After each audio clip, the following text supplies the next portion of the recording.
हे guys, AMG competition academy में आप सभी का एक बार फिर से स्वागत है। कल हमने देखा था राजस्थान की उत्पत्ति, ओरिजिन ऑफ राजस्थान। उसके बारे में हमने जो डिस्कशन किया था उसका फटाफट से एक रिवीजन मार लें। तो राजस्थान की उत्पत्ति दो वर्ड से होती है, GT, G for Gondwana land, T for Tethys सागर। तो उसकी ट्रिक थी जीटी। यहीं से एक क्वेश्चन बन सकता है। अब जो गोंडवाना लैंड था उससे राजस्थान के कौन कौन से पार्ट निकल के आते हैं, तो वो थे पर्वत और पठार, जिसमें प्राचीनतम कौन सा है, पर्वत। अगर टी से बात करें, टेथिस सागर से, तो वो निकल के आते हैं मरुस्थल और मैदान। तो यहाँ पे नवीनतम कौन सा है, तो वो है मैदान। तो इन चारों में बात करूँ, पर्वत, पठार, मैदान, मरुस्थल, तो यहाँ पे प्राचीनतम है पर्वत। और पर्वत कौन सा है राजस्थान में, अरावली। अगर मैं बात करूँ मैदान, तो मैदान कैसे है, नवीनतम। तो ये था हमारा चैप्टर नंबर 1, राजस्थान की उत्पत्ति। अब हम जो आज बात करने वाले हैं वो है चैप्टर नंबर 2, राजस्थान की स्थिति और विस्तार, location and extension of Rajasthan. हमने राजस्थान ज्योग्राफी को चैप्टर वाइज इसलिए तोड़ लिया है जिससे आपको इजीली समझ में आए, इजीली अंडरस्टैंडिंग हो टॉपिक्स की। तो हमारा चैप्टर 1 दोबारा क्लियर हो चुका है। दोबारा मैं आपको बता दूं, चैप्टर 1 क्लियर, चैप्टर 2 आज हम करने जा रहे हैं। तो अगर आपने अभी तक चैनल को सब्सक्राइब नहीं किया है तो चैनल को सब्सक्राइब कर लीजिए और वीडियोज को लाइक और शेयर करें, जिससे हमें पता चले कि आपको वीडियो पसंद आ रहा है या नहीं। कमेंट भी जरूर करें। तो राजस्थान की स्थिति और विस्तार में अब हमें पढ़ना क्या है, तो स्थिति में हमें बात करना है अक्षांश की और देशांतर की, कि राजस्थान की स्थिति अक्षांश और देशांतर के अकॉर्डिंग कहाँ एग्जिस्ट करती है। तो हमें स्थिति में बात करनी है अक्षांश और देशांतर की, लैटिट्यूड और लॉन्गिट्यूड की। अगर विस्तार की बात करें, एक्सटेंशन की बात करें, तो इसमें हमें कौन कौन से टॉपिक पढ़ने हैं। इसमें हमें पढ़ना है पहला, क्षेत्रफल रिलेटेड जो भी क्वेरीज होती है, जो भी इंफॉर्मेशन है राजस्थान से रिलेटेड, तो वो हमें यहाँ पे पढ़नी है। उसके बाद हमें जाननी है कि राजस्थान की सीमा, मतलब बाउंड्री, कि राजस्थान किन किन राज्यों के साथ किस तरह की सीमा बनाता है, इंटरनेशनल बाउंड्री, इंटरस्टेट बाउंड्री। तो हमने विस्तार में पढ़ना है क्षेत्रफल, सीमा, और एक और टॉपिक है कि राजस्थान की आकृति कैसी है। तो राजस्थान की आकृति होती है विषम कोणीय, चतुर्भुज, रोम्बस या पतंगाकार। तो वो हम बाद में देखेंगे, लेकिन हमारा जो आज का टॉपिक है वो है राजस्थान की स्थिति। क्लियर है। तो हम पढ़ने जा रहे हैं राजस्थान की स्थिति और उसमें हमें पढ़ना है अक्षांश और देशांतर। चलो स्टार्ट करते हैं।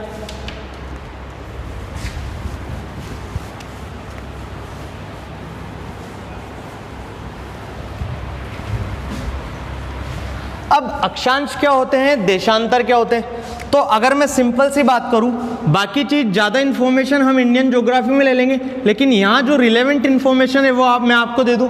अगर ये पृथ्वी है तो ये हो गया हमारा 0 डिग्री वाली लाइन, जिसको हम बोलते हैं 0 डिग्री अक्षांश, या इसका एक और नाम है वो है भूमध्य रेखा। क्लियर है। अब जो इंपॉर्टेंट अक्षांश है उनको मैं थोड़ा डिस्कस कर लूँ। ये होता है 23 डिग्री 30 मिनट अक्षांश। अक्षांश को एल लैटिट्यूड बोला जाता है, इसलिए मैं इसको कई बार 23 डिग्री 30 मिनट एल भी लिख दूंगा। क्लियर है। तो 23 डिग्री 30 मिनट से जो अक्षांश गुजरता है उसको हम एक नाम से जानते हैं, वो होता है कर्क रेखा। ठीक है। यदि नीचे की तरफ, ये क्या है बेसिकली, नदन हेमिस्फेयर, उत्तरी गोलार्ध, ये क्या है, दक्षिणी गोलार्ध। अगर मैं दक्षिणी गोलार्ध में सेम लाइन बनाऊंगा 23 डिग्री 30 मिनट पे, तो इसको बोल देते हैं मकर रेखा। ठीक है। लेकिन हमारा इतना इन्फॉर्मेशन अभी जानने का मकसद हमारा केवल और केवल ये है कि कर्क रेखा क्या होती है। तो कर्क रेखा का जो लैटिट्यूड होता है वो होता है 23 डिग्री 30 मिनट। क्लियर है। अब हम बात करते हैं अक्षांश की। तो ये तो हो गया हमारा 0 डिग्री भूमध्य रेखा, कर्क रेखा होगी 23-30 पे, मकर रेखा होगी 23-30 पे, लेकिन ये बेसिकली सदर्न हेमिस्फेयर में है। ये है बेसिकली नदर्न हेमिस्फेयर, उत्तरी गोलार्ध और दक्षिणी गोलार्ध। चलो बात करते हैं राजस्थान की स्थिति। तो राजस्थान का जो मैप है वो लगभग कुछ ऐसा होता है। राजस्थान का जो शेप है, राजस्थान की जो आकृति है वो होती है पतंगाकार। अगर उसे स्पेसिफाई किया जाए और तो वो होती है विषम कोणीय चतुर्भुज, जिसे हम बोलते हैं इंग्लिश में रोम्बस। तो जो अक्षांश है उसकी बात करूं मैं, तो ये प्रॉपर बना नहीं, इसको प्रॉपर बना दिया जाए पहले।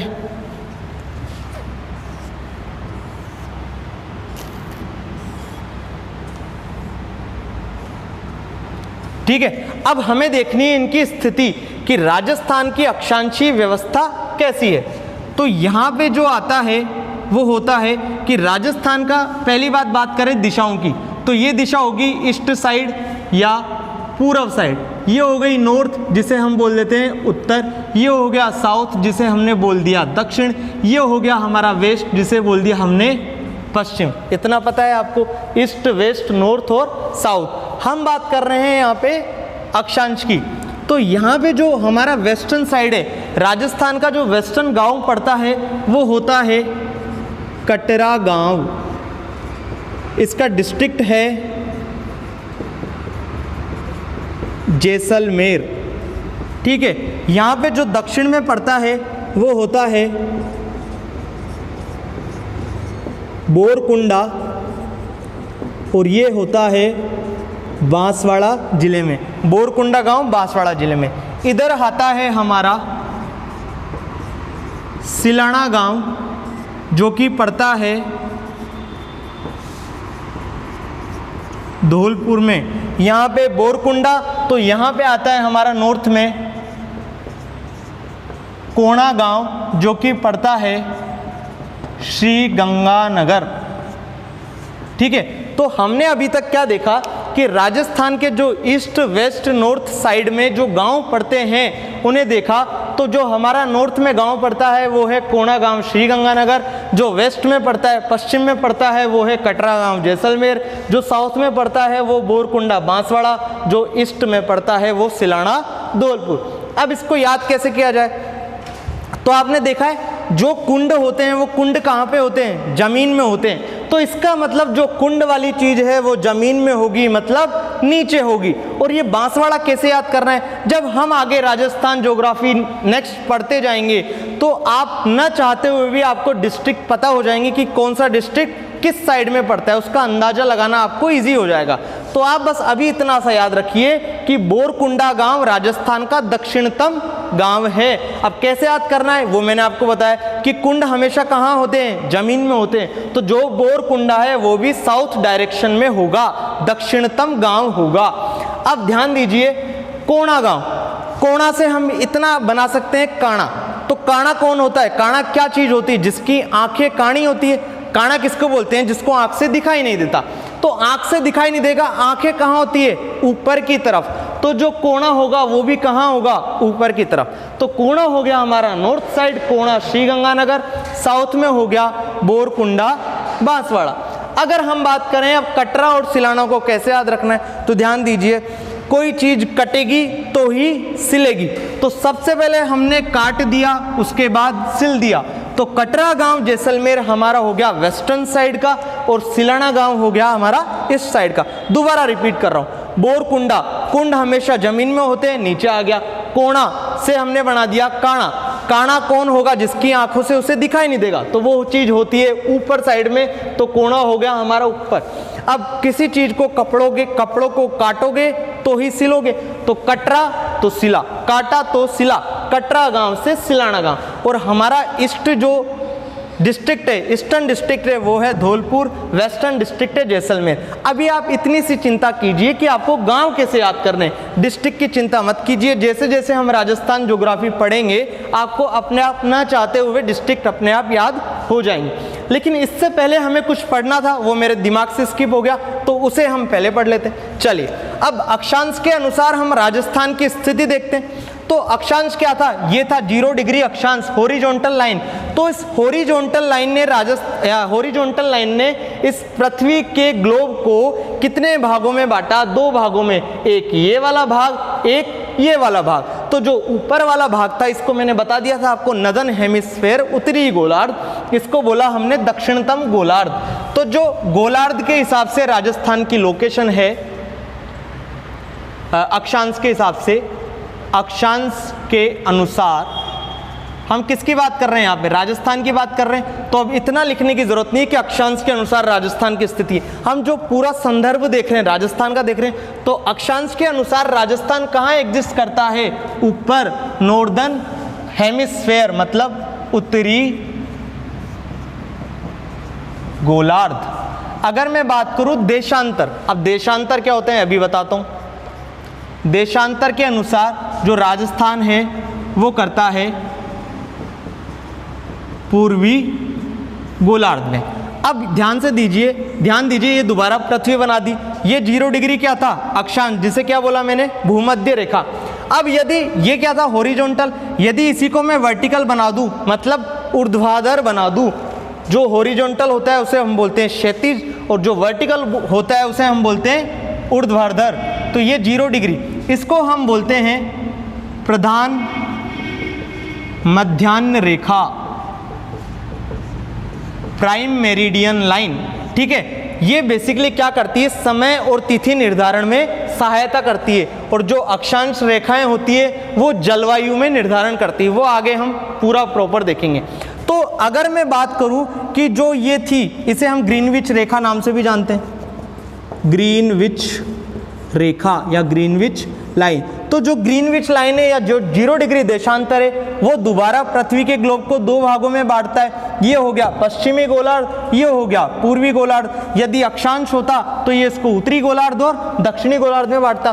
तो राजस्थान की जो स्थिति है देशांतर के अनुसार वो है यहाँ पे कौन सा गोलार्ध, पूर्वी गोलार्ध। अगर यहाँ पे बात करूँ तो राजस्थान की स्थिति कहाँ है, उत्तरी गोलार्ध। राजस्थान का मैप में जब भी बात करूंगा मैं हमेशा ऐसा बनाऊंगा, इसका मतलब समझ लीजिएगा कि मैं राजस्थान की बात कर रहा हूं, क्योंकि राजस्थान का जो जनरल मैप होता है उसे हम बोलते हैं कि ये कैसा शेप में है, पतंगाकार शेप में। तो पतंग ऐसी होती है।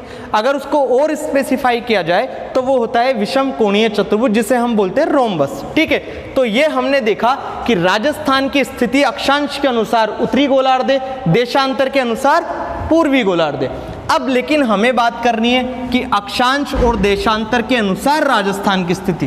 क्वेश्चन जो आएगा वो आएगा कि अक्षांश और देशांतर के अनुसार राजस्थान की स्थिति है। तो अक्षांश के अनुसार उत्तरी, देशांतर के अनुसार पूर्वी, तो दोनों को मिला के क्या बना, उत्तर पूर्वी। तो यहीं से हमारा इंपॉर्टेंट पहला पॉइंट यहाँ निकल के आया कि अक्षांश देशांतर के अनुसार राजस्थान की स्थिति जो है वो होती है उत्तर पूर्वी, नॉर्थ ईस्ट। क्लियर है यहाँ पे। अब बात करें हम भारत के अनुसार। भारत के अनुसार मतलब क्या, जो इंडिया का मैप होता है, तो जो इंडिया का मैप होता है उसके अनुसार जो राजस्थान की स्थिति है वो कैसी होती है, तो उसके अनुसार राजस्थान की स्थिति होती है हमारी वेस्ट साइड में। यहाँ पे अगर इंडिया का नक्शा ऐसा बनेगा कुछ, तो यहाँ पे ये वेस्ट साइड में हमारा राजस्थान एग्जिस्ट करेगा। तो राजस्थान की स्थिति भारत के नक्शे के अनुसार, आप भारत का नक्शा देख लीजिएगा, उसके अनुसार कहाँ पड़ता है, वेस्ट साइड में पड़ता है। तो भारत के अनुसार, ये तो किसके अनुसार थी, वर्ल्ड मैप के अनुसार, जो ग्लोब है उसके अनुसार राजस्थान की स्थिति। अब हम बात कर रहे हैं भारत के अनुसार या भारत के दृष्टिकोण से,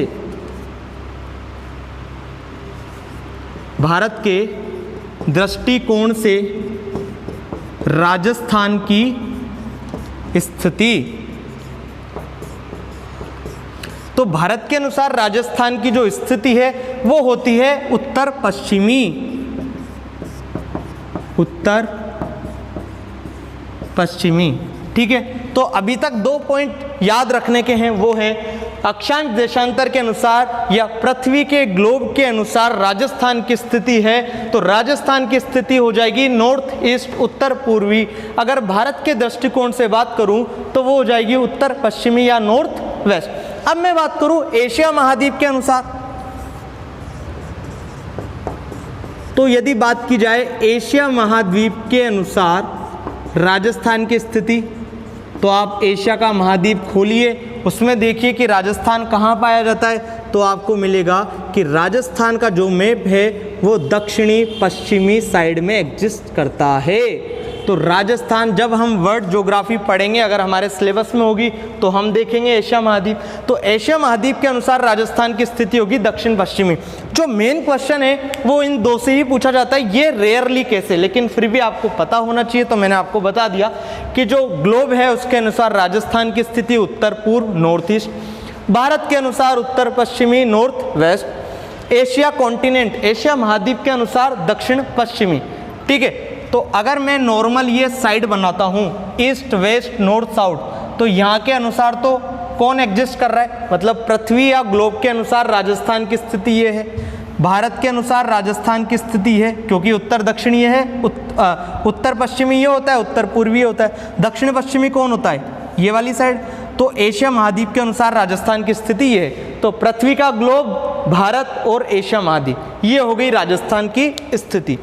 तो हमने अभी तक जो देखा कि राजस्थान के जो साइड है, मतलब उत्तर दक्षिण पूर्व पश्चिम में कौन कौन से गांव हैं, ठीक है, इसकी कोई ज़रूरत है नहीं अब।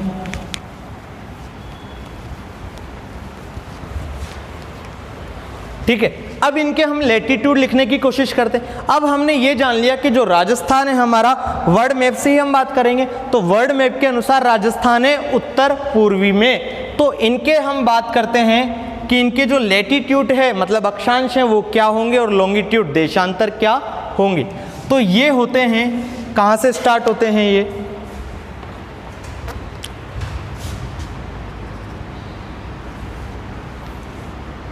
ये होता है हमारा 69 डिग्री 30 मिनट, ये होता है हमारा 78 डिग्री 17 मिनट। तो ये हो गया बेसिकली जो इसका देशांतर है, उसका एक्सटेंशन देखूं मैं तो 69 30 से 78 17 तक होता है। अगर अक्षांशीय विस्तार की बात करूं तो ये होता है 23 डिग्री 3 मिनट, और यहाँ पे होता है 30 डिग्री 12 मिनट। ठीक है, तो राजस्थान का जो अक्षांशीय विस्तार है वो हो गया 23 3 से 30 12, और जो राजस्थान का देशांतरीय विस्तार है वो हो गया 69 30 से 78 17। तो हम सबसे पहले बात करते हैं अक्षांशीय विस्तार की।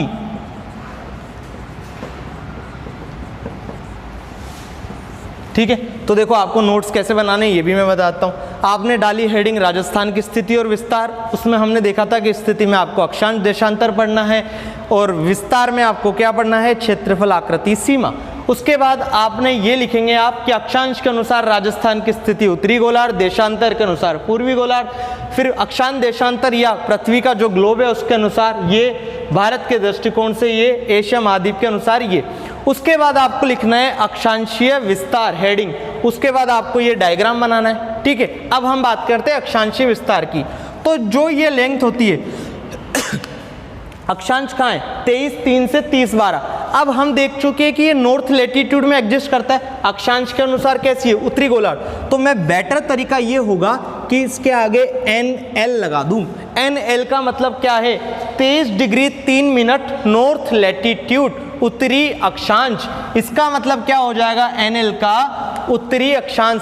अब कोई बच्चा हो सकता है मेरे को ये बोले सर यहाँ पे नॉर्थ लिखो, यहाँ पे साउथ लिखो, क्योंकि ये डायरेक्शन अपर वाली नॉर्थ होती है और नीचे वाली साउथ डायरेक्शन होती है। लेकिन ये ध्यान रखो तुम कि जो ये अक्षांश था हमारा, तो ये पूर्वी उत्तरी गोलार्ध, ये दक्षिणी गोलार्ध, तो राजस्थान एग्जिस्ट ही यहाँ पे कर रहा है, तो भाई मैं दक्षिण कहाँ लगा दूंगा, ये नॉर्थ गोलार्ध ही तो रहेगा। हमें तो बेसिकली इसके लैटिट्यूड से मतलब है, ये 0 डिग्री, ये 23 डिग्री 3 मिनट और ये 30 डिग्री 12 मिनट, तो आएगा तो N ही। और L क्यों लिखते हैं, क्योंकि ये बताता है कि लैटिट्यूड है। तो यहाँ अब इनकी बात करूँगा तो यहाँ पे क्या लगाऊंगा, यहाँ पे भी मैं लगाऊंगा L, लेकिन यहाँ पे L जो बात कर रहा है वो लॉन्गिट्यूड की बात कर रहा है, देशांतर की बात कर रहा है। तो देशांतर के अनुसार राजस्थान की स्थिति कैसी थी, पूर्वी। पूर्वी के लिए इंग्लिश में क्या यूज करते हैं, ईस्टर्न, ई। इसका मतलब यहाँ पे जो बेटर तरीका होगा वो होगा 69 degree 30 minute EL, eastern longitude से 78 degree 17 minute EL, eastern longitude. ये चीज़ क्लियर है। अब यहाँ भी बोल सकते हो कि यहाँ पे E आना चाहिए था, यहाँ पे W आना चाहिए था, तो यहाँ पे भी इसका रीजन सेम है। क्लियर है। तो हमने देखा राजस्थान का अक्षांशीय विस्तार, उसमें सबसे पहले आपको डायग्राम बनाना है। अब हम बात करते हैं कि इनकी जो दूरी होती है वो कितनी होती है। तो ये वाली जो दूरी होती है इसको रब कर देते हैं, हो गया इसका काम।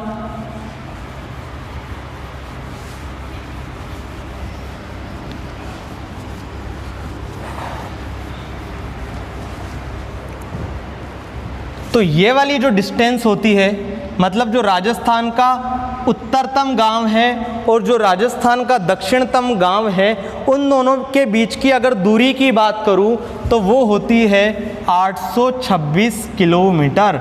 इसका मतलब ये जो 826 किलोमीटर है वो क्या है, राजस्थान का अक्षांशीय विस्तार। तो हो गया हमारा, क्वेश्चन आएगा राजस्थान का अक्षांशीय विस्तार है, 4 ऑप्शन देगा, उसमें एक ऑप्शन होगा 826, तो आंसर हमें करके आना है 826 किलोमीटर। अगर मैं बात करूं राजस्थान के देशांतरीय विस्तार की, तो जो ये डिस्टेंस होती है ईस्टर्न और वेस्टर्न के बीच की जो डिस्टेंस होती है वो होती है 869 किलोमीटर। तो ये क्या चीज़ है, बेसिकली देशांतरीय विस्तार। तो अभी हमको राजस्थान के अक्षांशीय विस्तार में सबसे पहले हमने डायग्राम बनाया, उसके बाद हमने लिख दिया 23 डिग्री 3 मिनट नॉर्थ लैटिट्यूड से 30 डिग्री 12 मिनट नॉर्थ लैटिट्यूड। फिर उसके बाद हम ये बना देंगे कि ये 826 किलोमीटर है, हम गांव चारों एक बार में ही बना देंगे, कोई प्रॉब्लम नहीं है। फिर उसके बाद हम लिखेंगे अक्षांशीय विस्तार में, मैं पॉइंट लगा के लिखवा रहा हूँ कि राजस्थान का अक्षांशीय विस्तार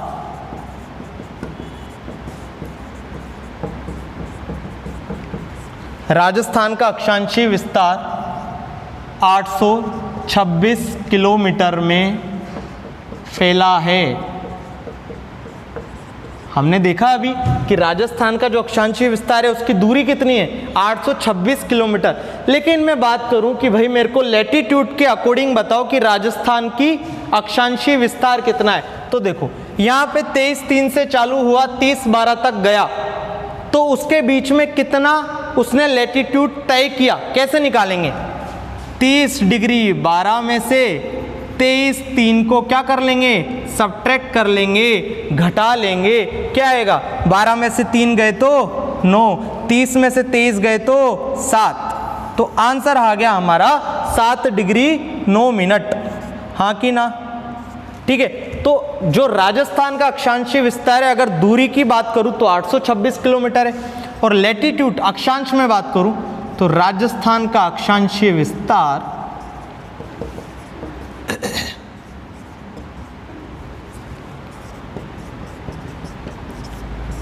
7 डिग्री 9 मिनट में है।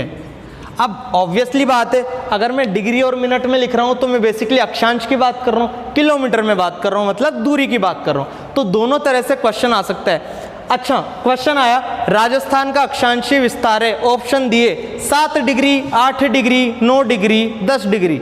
अब जैसे ही बच्चा को क्वेश्चन पेपर को देखेगा, क्वेश्चन को देखेगा, एग्जामिनेशन हॉल में सोचेगा मास्टर जी ने पढ़ाया नहीं। लेकिन ध्यान दो, जो 1 मिनट होता है उसमें क्या होते हैं, 60 सेकंड आगे होते हैं। तो 1 डिग्री, अब ये बेसिकली यदि 30 से ऊपर हो जाता, यहाँ पे हम लिखते 31 मिनट, इसका मतलब वो 8 में चला जाता, लेकिन यहाँ पे 7 डिग्री 9 मिनट है, तो ये बेसिकली अप्रोक्स वैल्यू है 7 डिग्री के।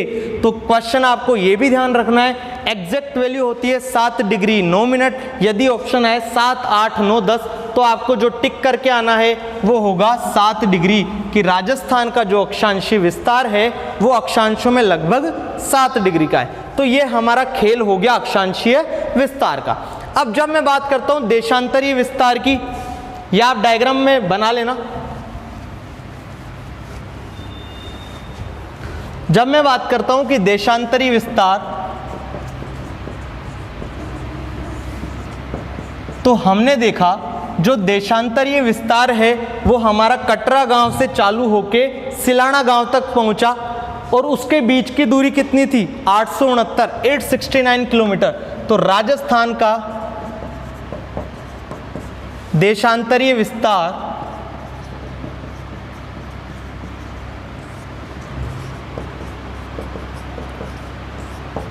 869 किलोमीटर है। अगर मैं बात करूं राजस्थान के देशांतरी विस्तार की, किस में? देशांतरों में, तो वो कितना निकल के आएगा?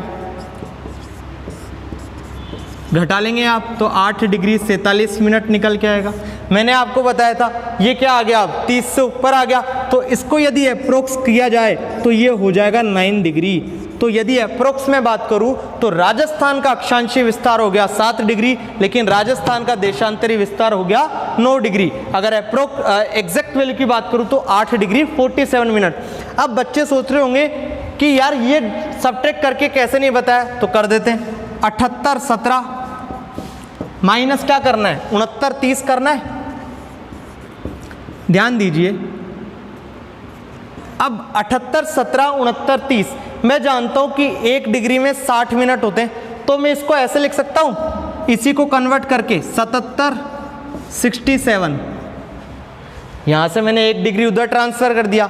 1 डिग्री में 60 मिनट तो उसमें 60 जोड़ दिए, तो 78 17, तो इसको लिख दिया मैंने 1 डिग्री सब्ट्रैक्ट किया मतलब 60 मिनट, तो 60 मिनट उधर जोड़ दूं, मिनट में जोड़ दूं, तो इसको लिख दिया मैंने 77 67, और इसको एज इट इज लिख दिया 69 30। जब इसको आप सब्ट्रैक्ट करेंगे तो आपका आएगा 8 डिग्री 47, यही लिखा था मैंने 8 डिग्री 47, और उसका लगभग देशांतरी विस्तार हो गया 9 डिग्री। तो हमारा जो आज का ये लेक्चर था उसमें हमने बताया कि राजस्थान की स्थिति के बारे में हमने चर्चा की अक्षांश के देशांतर के अनुसार। उसके बाद हमने भारत के दृष्टिकोण से बात कर ली, उसके बाद हमने एशिया महाद्वीप के अनुसार बात की। उसके बाद जो हमने पढ़ा राजस्थान का विस्तार, तो विस्तार में बात की हमने अक्षांश के अनुसार देशांतर के अनुसार। तो जो अक्षांश के अनुसार है वो 23-3 नॉर्थ लेटीट्यूड से चल के 30-12 नॉर्थ लेटीट्यूड तक जाता है, जिसमें दक्षिणतम गांव है बोरकुंडा बांसवाड़ा, वो एग्जिस्ट करता है 23-3 पे। जो उत्तरी गांव है वो है कोणा गांव श्रीगंगानगर, वो एग्जिस्ट करता है 30-12 पे। फिर जो बात आती है पश्चिम गांव की, तो पश्चिम में आता है कटरा गांव जैसलमेर, वो एग्जिस्ट करता है 69-30 ईस्ट लॉन्गिट्यूड मतलब देशांतर। और ये जो पूर्वी गांव है वो है 78-17 पे, कौन सा? सिलाना गांव ईस्ट लॉन्गिट्यूड। तो ये हमने देखा, और फिर देखा देशांतरी विस्तार आता है 869 किलोमीटर का, अक्षांशीय विस्तार आता है 826 किलोमीटर का। तो ये हमने अक्षांशीय और देशांतरी विस्तार की कुछ बात की। चलिए और इस चर्चा को थोड़ा आगे बढ़ाते हैं।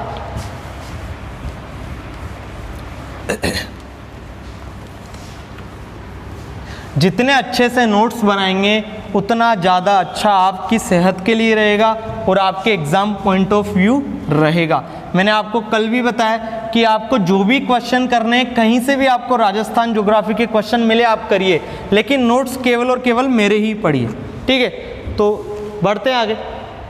अब हम बात करते हैं, हमने देखा कि जो राजस्थान का अक्षांशीय विस्तार है वो था 23-3 से 30-12। उसके बीच में एक इम्पोर्टेंट अक्षांश आता है, वो है 23 डिग्री 30 मिनट का। वो क्या होता है? कर्क रेखा। तो यही इम्पोर्टेंट है, ये लिख लीजिए सिंपल। पहली बात तो कर्क रेखा की जो लाइन होती है वो, या जो अक्षांश होता है वो होता है 23 डिग्री 30 मिनट लैटिट्यूड मतलब अक्षांश। अब हम बात करें राजस्थान के संदर्भ में, तो ये राजस्थान का मैप, जो राजस्थान का मैप होता है उसमें जो दक्षिणतम गांव, दक्षिणतम जिला होता है वो होता है बांसवाड़ा। बांसवाड़ा यहाँ पे पड़ेगा कहीं बांसवाड़ा, और यहाँ पे पड़ता है कहीं डूंगरपुर। जो उत्तरी वाला होता है डिस्ट्रिक्ट वो होता है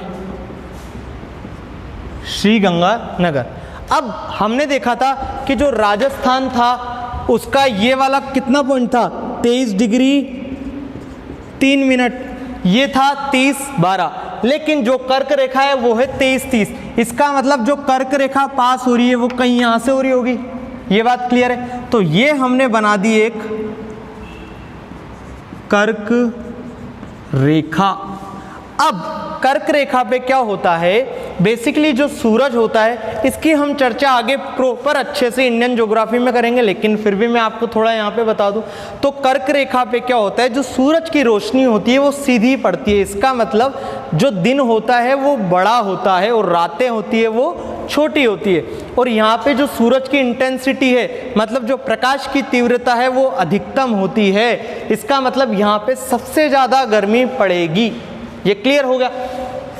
तो ध्यान दो, ये जो कर्क रेखा मैंने बनाई वो अब हमें देखनी है कि जो कर्क रेखा होती है वो राजस्थान के किस डिस्ट्रिक्ट से पास होती है। तो राजस्थान की जो कर्क रेखा गुजरती है वो राजस्थान के बांसवाड़ा जिले से पास होती है। अब जो कर्क रेखा है उससे निकटतम शहर कौन सा लगता है, तो वो लगता है कुशलगढ़। कुशलगढ़ जो कि बांसवाड़ा जिले में ही पड़ता है। तो हमें यही चीज़ लिखनी है इसमें। तो पहला हमारा पॉइंट हो गया कि राजस्थान की जो कर्क रेखा होती है वो कौन से डिस्ट्रिक्ट से गुजरती है, बांसवाड़ा। तो लिख लीजिए कर्क रेखा बांसवाड़ा जिले से गुजरती है। ठीक है, उसके बाद जो कर्क रेखा गुजरती है बांसवाड़ा से, लेकिन निकटतम शहर कौन सा है, तो निकटतम शहर है इससे लगता हुआ, यहीं लिख देते हैं हम इसको, वो है कुशलगढ़। और ये भी पड़ता है हमारा बांसवाड़ा जिले में। तो ये क्या लिखा मैंने, बेसिकली निकटतम शहर किससे, कर्क रेखा से। तो राजस्थान का निकटतम शहर जो कि कर्क रेखा से है वो है कुशलगढ़, और वो भी कौन से डिस्ट्रिक्ट में है, बांसवाड़ा। और राजस्थान की जो कर्क रेखा है, मतलब जो कर्क रेखा है वो कौन से जिले से निकलती है, तो वो भी है हमारा बांसवाड़ा। यहाँ तक क्लियर है? चलो, अब मैंने देखा जो कर्क रेखा थी वहाँ पे क्या होगा, जो सूरज की इंटेंसिटी है, जो सूरज के प्रकाश की तीव्रता है वो अधिकतम होगी। इसका मतलब उस दिन दिन बड़े होंगे। तो जो एक चीज़ होती है जिस दिन सबसे ज़्यादा सूरज की रोशनी पड़ती है उसको बोलते हैं हम कर्क संक्रांति या मकर संक्रांति, जिसका इंग्लिश वर्ड है समर सोल्स्टाइस। तो वो सबसे इम्पोर्टेंट है यहाँ पे, जिसके बारे में RAS 2013 में पूछा गया है। ठीक है, तो ये है हमारा कर्क संक्रांति, या इसे बोल दिया जाता है मकर संक्रांति।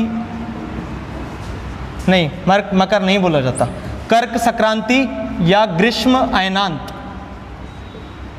हमारे हिंदुओं का त्योहार है मकर संक्रांति, तो दिमाग में आ गया मकर संक्रांति। ठीक है, तो कर्क संक्रांति या इसे बोला जाता है ग्रीष्म अयनांत, जिसका इंग्लिश वर्ड होता है समर सोल्स्टाइस।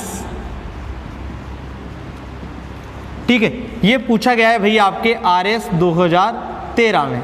ठीक है, अब इसके बारे में हमें पढ़ना है। तो राजस्थान का जो कर्क संक्रांति होता है या ग्रीष्म अयनांत होता है वो कब होता है, तो ये होता है हर वर्ष प्रतिदिन 21 जून को। ठीक है, क्यों मनाया जाता है या क्यों होता है, इसे ग्रीष्म अयनांत क्यों बोला है, तो इस दिन जो सूरज की रोशनी है वो सबसे ज़्यादा उत्तरी गोलार्ध या राजस्थान में पड़ती है। क्लियर है? तो इस दिन सबसे बड़े दिन होते हैं और छोटी रातें होती है। तो इस दिन सबसे बड़े दिन होते हैं, या हम कहें तो राजस्थान। अब राजस्थान कौन से गोलार्ध में था, उत्तरी गोलार्ध में। तो मैं ये भी कह सकता हूँ राजस्थान या उत्तरी गोलार्ध का यह सबसे बड़ा दिन होता है।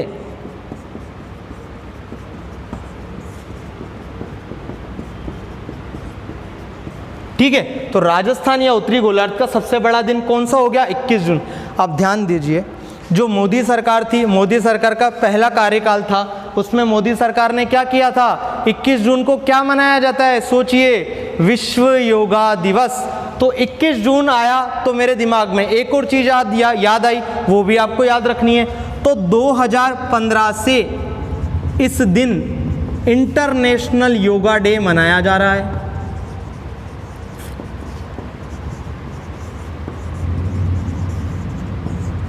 अंतर्राष्ट्रीय योगा दिवस कब से, 2015 से।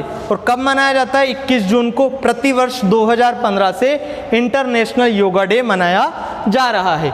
ग्रीष्म अयनांत क्या होता है, कर्क संक्रांति क्या होता है, ये मैंने आपको सब बता दिया। कब होता है, 21 जून को होता है, और राजस्थान उत्तरी गोलार्ध का इस दिन सबसे बड़ा दिन होता है। अब ध्यान दीजिए, ये आपका सन है, ये सन से लाइट निकल रही है, तो यहाँ तो सीधी पड़ गई, क्यों, क्योंकि यहाँ पे बेसिकली कर्क रेखा है। तो लेकिन यहाँ जब पड़ेगी तो यहाँ पे क्या पड़ेगी, तिरछी पड़ेगी। तो सबसे ज़्यादा तिरछी कहाँ पड़ेगी, राजस्थान के संदर्भ में बात करूँ तो श्री गंगानगर में। इसका मतलब बात करूँ कि अगर इसी दिन मैंने बात कर ली कि जो सबसे बड़ा दिन हो रहा है वो हमारा हो रहा है बांसवाड़ा में, उसके बाद जो होगा वो होगा डूंगरपुर में, क्योंकि इसके बाद आता है डूंगरपुर। लेकिन अगर मैं सेम वे में बात करूँ कि इसी दिन राजस्थान या उत्तरी गोलार्ध का सबसे छोटा दिन कहाँ होगा, तो वो होगा श्री गंगानगर में। क्यों होगा, क्योंकि यहाँ पे सन की तिरछी लाइट पड़ रही है। क्लियर है यहाँ तक? चलिए, तो राजस्थान का सबसे छोटा दिन होता है इस दिन कहाँ पर, श्री गंगानगर। अगर श्री गंगानगर ऑप्शन में नहीं हो, श्री गंगानगर के जस्ट नीचे कौन सा डिस्ट्रिक्ट है, हनुमानगढ़, तो श्री गंगानगर ऑप्शन में नहीं हो तो आपको जाना है हनुमानगढ़ के साथ। ठीक है, तो मोस्ट प्रायोरिटी श्री गंगानगर को देनी है। अगर श्री गंगानगर ऑप्शन में नहीं है तो हनुमानगढ़। तो डबल टिक मैंने इसलिए लगाया, मोस्ट प्रायोरिटी इसको देनी है श्री गंगानगर को, कि इस दिन राजस्थान का छोटा दिन होता है श्री गंगानगर में। ठीक है, और राजस्थान का सबसे बड़ा दिन होता है बांसवाड़ा में। यदि बांसवाड़ा ऑप्शन में नहीं हो तो आपको जाना है डूंगरपुर के साथ। यहाँ तक क्लियर है? तो हमने देखा राजस्थान का अक्षांशीय विस्तार, उसमें कुछ आया, एक कर्क रेखा का जिक्र आया। तो कर्क रेखा से रिलेटेड जो भी चीज़ें हो सकती थी राजस्थान के संदर्भ में, वो हमने देख ली। अब कुछ बात करते हैं, थोड़ी सी बात बची है बस। उसके बाद ये राजस्थान की स्थिति वाला चैप्टर हमारा एंड हो जाएगा, खत्म हो जाएगा। उसके बाद हमें राजस्थान का विस्तार पढ़ना है।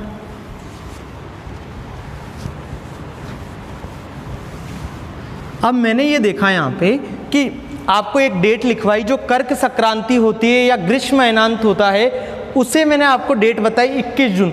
तो सिमिलर वे में एक और होता है शीत अयनांत, ये इसका उल्टा हो जाता है। तो शीत अयनांत, बस आपको तारीख याद रखनी है, वो होता है 22 दिसंबर को प्रतिवर्ष। ठीक है, शीत अयनांत अभी हमने पढ़ा था कर्क संक्रांति या ग्रीष्म अयनांत समर सोल्स्टिस। अब जो शीत अयनांत होता है वो होता है 22 दिसंबर को, और कर्क संक्रांति ग्रीष्म अयनांत होता है 21 जून को। यहाँ तक क्लियर है? अब हम कुछ बात करते हैं, थ्योरेटिकल बात। एक लाइन लिख सकते हैं, अक्षांशीय रेखाओं को जलवायु रेखा भी कहते हैं। ये क्यों कहते हैं, ये इंडियन ज्योग्राफी में समझेंगे, क्योंकि वो जलवायु निर्धारण में सहायक होती है। तो अक्षांशीय रेखाओं को जलवायु रेखा भी कहते हैं। उसके बाद हम बात करें कि देशांतरीय रेखाओं को क्या कहते हैं भाई, तो देशांतरीय रेखाओं को समय एवं तिथि निर्धारण रेखा कहते हैं। समय व तिथि निर्धारण रेखा कहते हैं। तो जो अक्षांशीय रेखाएं होती हैं उनको जलवायु रेखा के नाम से भी जानते हैं, और देशांतरीय रेखाएं होती हैं इनको समय और तिथि निर्धारण रेखा के नाम से भी जानते हैं।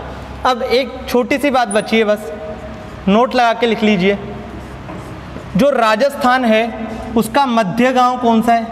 आपसे सिंपल सा क्वेश्चन आएगा कि राजस्थान का मध्य गांव कौन सा है, सेंटर विलेज कौन सा है? तो वो है लापोलाई। कौन सा लाई? लापोलाई। ये कौन से डिस्ट्रिक्ट में पड़ता है? नागौर में। तो राजस्थान का जो मध्य गांव है वो हो गया लापोलाई गांव, और उसका डिस्ट्रिक्ट हो गया नागौर। ये पहला नोट। सेकंड नोट कि heart place of Rajasthan, Rajasthan का हृदय स्थल कौन सा है? राजस्थान का हृदय स्थल कौन सा है? तो वो हो जाता है हमारा अजमेर। ठीक है, तो हमने दो यहाँ पे नोट्स देखे कि राजस्थान का मध्य गांव हो गया लापोलाई गांव नागौर, राजस्थान का हृदय स्थल हो गया अजमेर। अब हम एक न्यूमेरिकल करने जा रहे हैं। इंडियन ज्योग्राफी में बहुत ऐसे न्यूमेरिकल करेंगे, लेकिन फिर भी थोड़ा जिक्र आया तो हम उसको भी यहाँ कर लेते हैं। चलो, जब हमने अभी अक्षांशीय विस्तार और देशांतरीय विस्तार पढ़ा तो अक्षांशों के हिसाब से मैंने बोला कि जो अक्षांशीय विस्तार है वो होता है 7 डिग्री 9 मिनट, जिसको अप्रोक्स 7 डिग्री भी बोला जा सकता है। ये तो था मेरा अक्षांश वाला, ठीक है। जब मैंने देशांतर वाला आपको बोला तो उसमें क्या आया था 8 डिग्री 47 मिनट, जिसको अप्रोक्स 9 डिग्री बोला जा सकता है। तो इसी पे एक बेस्ड क्वेश्चन है। हमने देखा कि देशांतरी रेखाओं को समय एवं तिथि निर्धारण रेखा भी कहा जाता है। तो जो 1 डिग्री देशांतर होता है उसमें जो समय का डिफरेंस आता है वो आता है 4 मिनट। अब ये क्यों आता है वो इंडियन ज्योग्राफी में समझेंगे, बस एक क्वेश्चन कराना है जिससे आपको लगे कि पूरा पढ़ाया गया। 1 डिग्री देशांतर 4 मिनट और 1 मिनट देशांतर मतलब 4 सेकंड का डिफरेंस। ये लिख लीजिए, ये तो हम देख चुके हैं ऑलरेडी। अब नोट लगा के लिख लीजिए कि 1 डिग्री देशांतर 4 मिनट, 1 मिनट देशांतर बराबर 4 सेकंड। तो इसी पे बेस्ड हम क्वेश्चन कर रहे हैं। क्वेश्चन है राजस्थान के ईस्ट, पूर्व एवं वेस्ट, क्या हो जाएगा पश्चिम। तो राजस्थान के पूर्व एवं पश्चिम में समय का अंतर कितना है।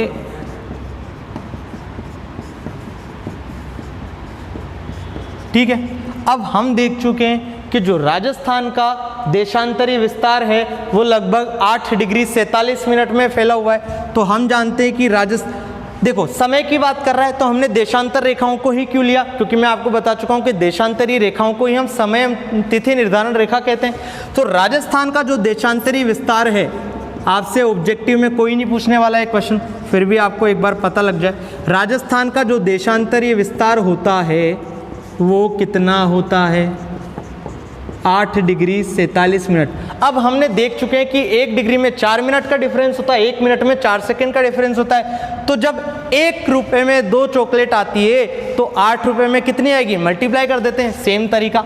तो देखो 8 डिग्री, तो इसको ऐसे भी तो लिख सकता हूँ मैं, ये बेसिकली ऐसा ही हुआ होगा कुछ 47 × 1, हाँ कि ना, ऐसा ही होगा, तभी तो ये बनेगा 8 डिग्री 47 मिनट। तो देखो अब क्या कर देंगे हम, 8 × 1 डिग्री में कितने 4 मिनट, तो 8 × 4 प्लस